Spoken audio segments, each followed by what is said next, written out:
The woman was sneaking off to meet her lover behind her husband's back when her husband suddenly walked in. Ti lascio sola per 30 secondi e tu scappi come un giovanotto.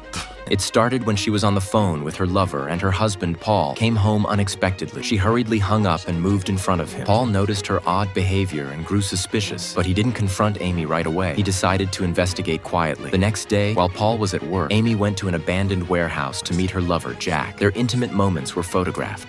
A few days later, Paul tracked Jack down and revealed Jack's past. He'd learned painting in prison, then after his release swindled every penny from a widow in San Francisco, assumed a new name, and had done whatever it took to survive until he met Amy. Paul gave Jack two choices. The first was to tell Amy everything. Paul was certain she would leave him if she knew the truth. The second was to take $500,000, but on the condition that Jack kill Amy, because Paul wouldn't tolerate his wife's betrayal. Paul gave Jack 2 days to decide and warned that if Jack didn't show up at his house to collect the money by the deadline, Paul would tell Amy the whole truth. Before leaving, he mailed copies of the photos of Jack and Amy together as insurance. Everything went according to Paul's plan. 2 days later, Jack showed up with an empty suitcase. Paul had plotted every detail of the perfect plan. He led Jack to the rooftop, pointed out every blind spot on the security cameras, and even fashioned a magnetic box to stick the key to a pipe so Jack could slip into the house undetected. Paul told Jack that he'd be playing cards with friends that night and would call the house at 10 o'clock. When Amy answered, that would be the signal to act. If it all went as planned, Amy's death would look like a burglary that spiraled into a crime of passion. Paul withdrew $100,000 from the safe as a down payment to Jack and promised to deliver the remaining $400,000 after the deed. That evening, he waited until Amy was home, kissed her goodbye, and hurried off to meet his friends. His real goal was to secretly take her keys and leave one at the back door, undo the latch, and get everything in motion. After Paul left, Amy ran a hot bath to unwind, unaware that a fully armed man dressed in black was slipping in through the back door.